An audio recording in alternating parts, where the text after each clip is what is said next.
Halo teman-teman, salam sejahtera untuk kita semua.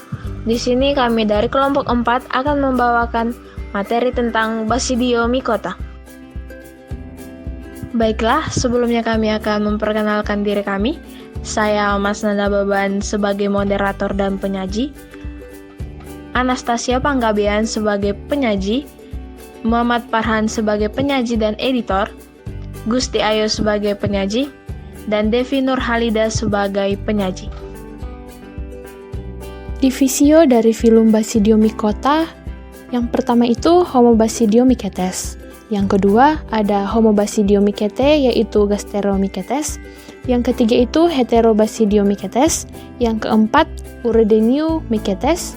Dan yang kelima itu Ustilaginomycetes.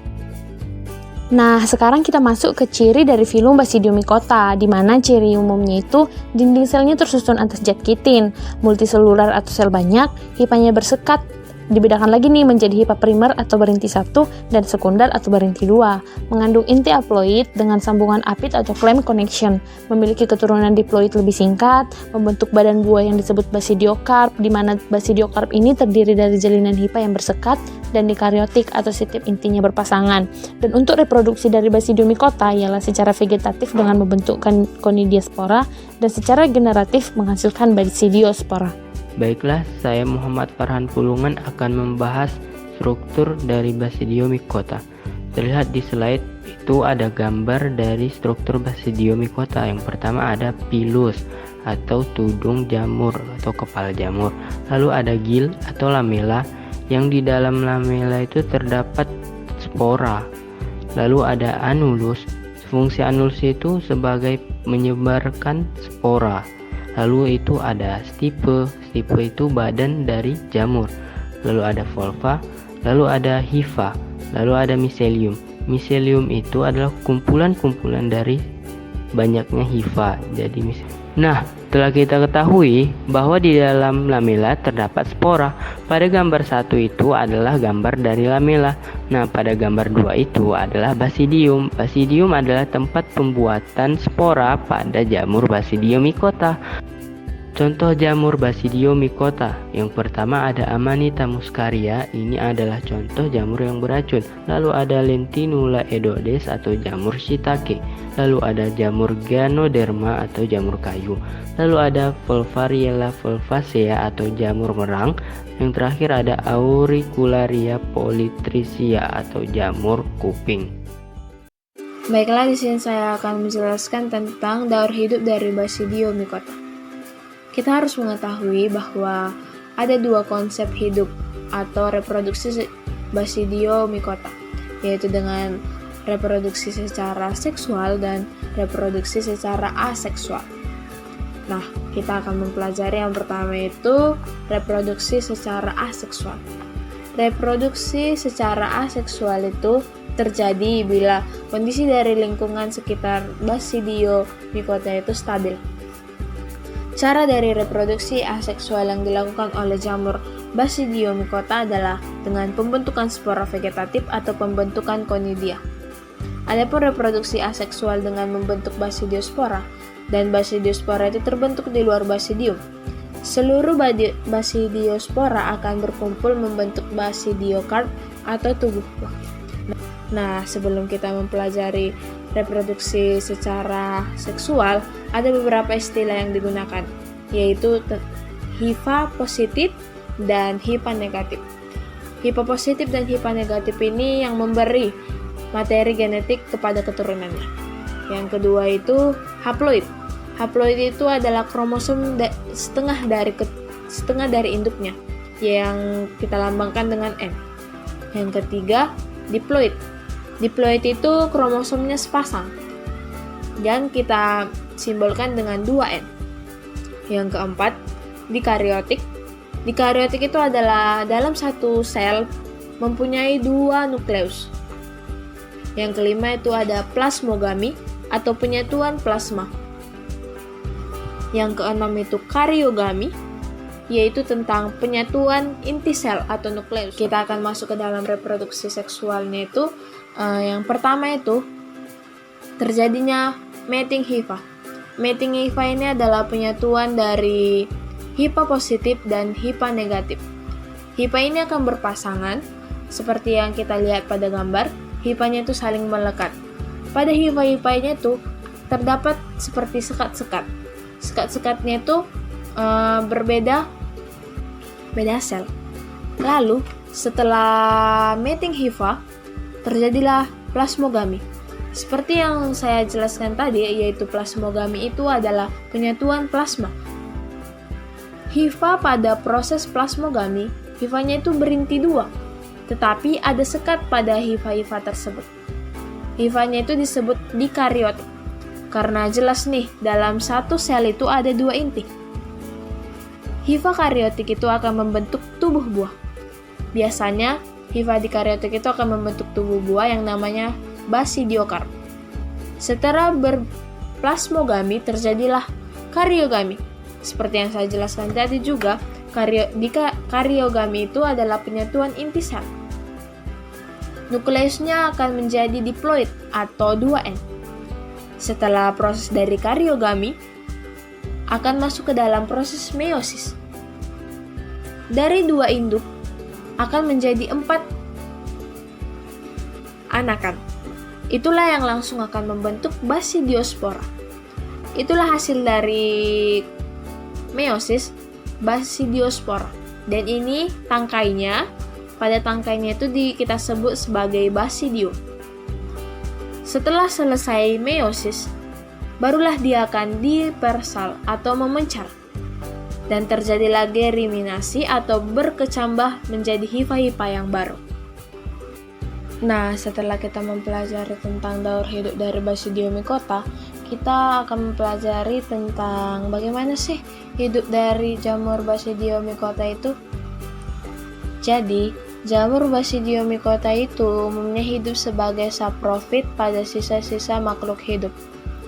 Misalnya serasa daun, merang padi, dan batang pohon yang mati. Apa sih saprofit itu? Saprofit itu adalah organisme yang hidup dan memakan serta mendapatkan nutrisinya dari bahan organik yang sudah mati atau membusuk. Jamur yang parasit hidup pada organisme inangnya, misalnya pada tumbuhan dan manusia. Jenis lainnya ada yang bersimbiosis dengan akar tumbuhan membentuk mikoriza. Nah, di sini ada klasifikasi beberapa jamur Basidiomycota. Yang pertama itu ada jamur tiram atau Pleurotus ostreatus dengan kerajaan fungi, filum Basidiomycota, kelas Homo Basidiomycetes, ordo Agaricales, famili Tricholomataceae, genus Pleurotus, spesies Pleurotus ostreatus. Yang kedua itu ada Hemileia vestatrix dengan kerajaan fungi, divisi Basidiomycota, kelas Urediomycetes, ordo Uredinales, genus Hemileia, spesies Hemileia vestatrix. Yang ketiga ada jamur kuping putih atau Tremella fuciformis. Kingdomnya itu ada fungi, divisi Basidiomycota, kelas Heterobasidiomycetes, ordo Tremellales, familia Tremellaceae, genus Tremella, spesies Tremella fuciformis. Dan yang terakhir itu ada jamur merang dengan klasifikasi kerajaan fungi, divisi Basidiomycota, kelas Homo Basidiomycetes, ordo Agaricales, familia Pluteaceae, genus Volvariella, spesies Volvariella volvaceae.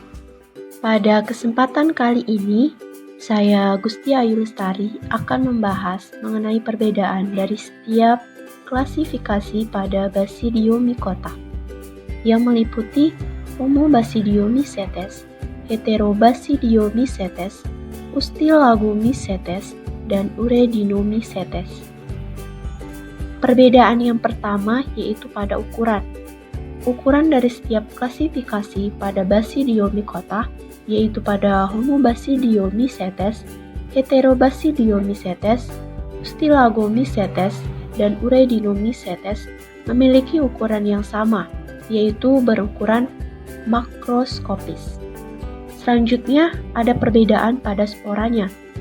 Pada Homobasidiomycetes dan Heterobasidiomycetes memiliki spora yang sama, yaitu basidiospor. Basidiospor adalah spora reproduksi yang diproduksi oleh jamur Basidiomycota. Pada Ustilagomycetes memiliki spora basidiospor dan teliospor. Pada Urediniomycetes memiliki spora asiospors, urediospor, teliospor, basidiospor, dan spermatia. Perbedaan pada tubuh buahnya. Pada Homobasidiomycetes, tubuh buah ada dan ada yang tidak. Pada Heterobasidiomycetes, tubuh buah ada. Pada Ustilagomycetes, tubuh buah tidak ada. Dan pada Urediniomycetes, tubuh buah tidak ada. Next, contoh spesies. Pada Homobasidiomycetes memiliki contoh spesies Volvariella volvaceae, yaitu jamur merang. Selanjutnya, pada Heterobasidiomycetes memiliki contoh spesies Auricularia polytrichia atau jamur kuping. Pada Ustilagomycetes memiliki contoh spesies Ustilagomydis. Ustilagomydis merupakan cendawan yang menyebabkan penyakit gosong bengkak pada jagung. Selanjutnya, Urediniomycetes memiliki contoh spesies yaitu Puccinia garminis, merupakan penyerang tanaman pada serealia. Gasteromycetes. Gasteromycetes adalah jamur Basidiomycota yang menghasilkan spora pada permukaan tersembunyi. Spora dilepaskan sesaat setelah penutupnya pecah. Jamur ini menghasilkan basidiospores dalam basidiomata mereka, di mana spora benar-benar tertutup atau setidaknya merupakan bagian dari perkembangan mereka. Morfologi gasteroid basidioma telah berevolusi beberapa kali dalam Basidiomycetes. Contohnya puffball. Contoh dari jamur puffball yaitu Calvatia sp dan puffball Calvatia extipuliformis. Selanjutnya ada Urediniomycetes, terdiri dari ordo Uredinales yang disebut sebagai rus fungi atau jamur karat. Kebanyakan spesies dari ordo ini bersifat patogen untuk tanaman dan merupakan organisme obligat.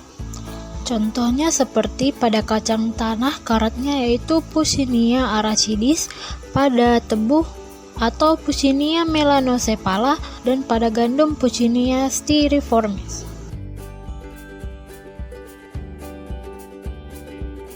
Yang terakhir yaitu Ustilaginomycetes. Ustilaginomycetes terdiri dari ordo Ustilaginales yang dikenal sebagai semut fungi yang bersifat patogen atau penyebab penyakit pada tanaman budidaya dan tanaman berbunga.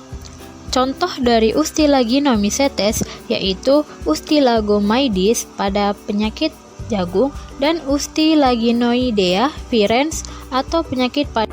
Peranan dari Basidiomycota. Peranan menguntungkannya yaitu sebagai bahan dasar makanan dan sebagai makanan ringan. Contohnya pada jamur kuping atau Auricularia polytricha dan jamur tiram Pleurotus sp. Yang kedua, dapat mencegah timbulnya penyakit darah tinggi dan jantung. Selanjutnya, peranan merugikan. Peranan merugikan yang pertama, parasit pada tanaman.